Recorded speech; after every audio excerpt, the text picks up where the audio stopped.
স্বামী, সন্তান ও স্বজনদের আহাজারি যেন থামছেই না। এ আহাজারি স্বজন হারানোর বেদনার।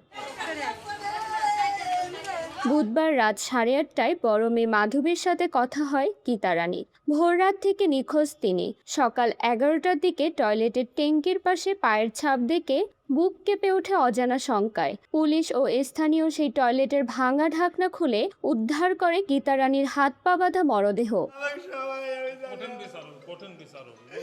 এমনই রোমহর্ষক হত্যাকাণ্ডের ঘটনা ঘটেছে পাবনার আটঘরিয়া উপজেলার একদন্ত বারুইপাড়া গ্রামে। নিহত গীতারানী ওই গ্রামের নন্দদাসের স্ত্রী। তিনি চাচকিয়া ব্রাক স্কুলের শিক্ষিকা ছিলেন। গীতারানীর 2 মেয়ের বিয়ে হয়ে গেছে। স্বামী ঢাকায় থাকেন, নাপিতের কাজ করেন। গ্রামের বাড়িতে গীতারানী একাই থাকতেন। পুলিশ ও স্থানীয়রা জানায়, রাত 3টার দিকে দুর্বৃত্তরা শীত কেটে প্রথমে ঘরের ভিতরে প্রবেশ করে। পরে গীতারানী টের পেলে দুর্বৃত্তদের সাথে তার ধস্তাধস্তি হয়। প্রাথমিক ধারণা, দুর্বৃত্তদের চিনতে পারায় ঘরের ভেতরে আগুন ধরিয়ে দেয় তারা। এক পর্যায়ে তাকে শ্বাসরোধে হত্যা করা হয়। পরে তাকে বাড়ির পাশে টয়লেটের ট্যাঙ্কিতে ফেলে পালিয়ে যায় দুর্বৃত্তরা।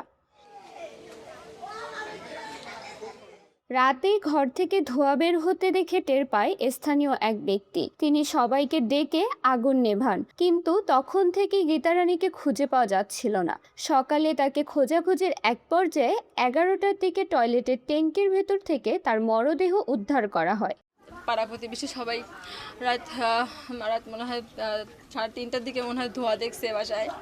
ধোঁয়া দেখে আশেপাশে একটা লোকই দেখছে। দেখার পর চিল্লাচিল্লি করছে, পাশের বাসায় সবাইকে ডাক দিছে যে এই বাসা সব পুড়ে গেল, ধোঁয়া উঠতেছে, সবাই আসো তাড়াতাড়ি। পরে সবাই বের হয়ে আসছে। আসার পর পানি টানি দিয়ে সবাই আগুন নিভাইছে। নিভানোর পরে এখন সবাই মা খুঁজছে, আমার মা পায়নি। মার ফোন বন্ধ, মা কোথাও নাই। ওই সময় এলাকার একজন পাড়া প্রতিবেশী তার আশেপাশে সব জায়গায় খুঁজছে। এলাকার একজন বলতেছে কি যে এখানে আমাদের টয়লেটের ট্যাঙ্কি আছে, বলছে এখানে তো পায়ের ছাপ দেখতেছি, এখানে উপরে একটা স্ল্যাব দেওয়া, সেটাও তো ফাটা মনে হচ্ছে। তা আমার বলছে সেটাকে ফাটা ছিল। তাই বললাম ফাটাই ছিল। বলছে পায়ের ছাপ দেখতেছি, একটু আসেন না সাইডটা, এখানে একটু দেখে তারপর আপনারা চলে যান। তারপরে যে একটা বাঁশ দিয়ে স্ল্যাবটা উঠে পড়ছে, ও দেখে আমার মা। আজ সকাল 6টার সময় আমার বড় ভাস্তি ফোন দিচ্ছে যে পিসিমা আমার মা নাই, আমার ঘরের ভিতর লেপকেতা দিয়ে আগুন ধরা দিচ্ছে, আমার মার খোঁজ নাই। খবর পেয়ে দুপুরে ঢাকা থেকে বাড়িতে আসেন নিহত গীতার স্বামী নন্দদাস। তিনি বলেন, চাটমোহরের শরৎগঞ্জ বাজারের পাশে তার কেনা 32 শতক জমি নিয়ে আজিজ ও গোলজার নামের 2 ব্যক্তির সাথে দীর্ঘদিন ধরে বিরোধ চলছে। আজিজ নামে একজন, গোলজার, এটা একটা চক্র, লক্ষ্মীপুর আর এলাকায় লক্ষ্মীপুর বলে বাড়ি ওদের।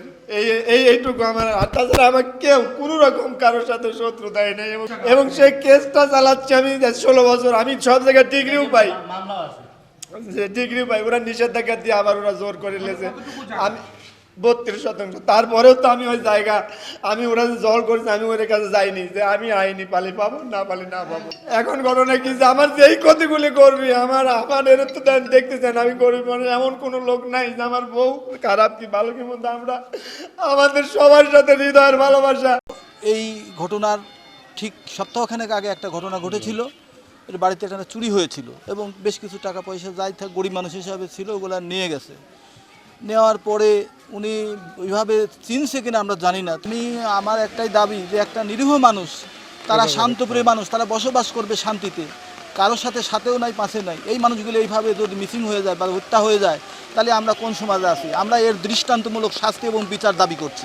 ভারপ্রাপ্ত কর্মকর্তা নাজমুল হক জানান, খুঁজতে এই 11:30টার দিকে আমরা এই লাশটা পেয়েছি। এখন মনে হচ্ছে এটা হত্যাকাণ্ড, কিন্তু কি কারণে এইটা আমরা খতিয়ে দেখতেছি, তদন্ত অব্যাহত আছে। আমাদের ক্রাইম সিন এইটাকে প্রাথমিক ধারণা আমরা গায়ে কিছু আঘাতও নাই, হয়তো শ্বাসরোধ করেও হতে পারে বা পোস্টমর্টম করলে বলা যাবে। এটা আসলে সঠিকভাবে আমরা নির্ণয় করতে পারছি না এখন।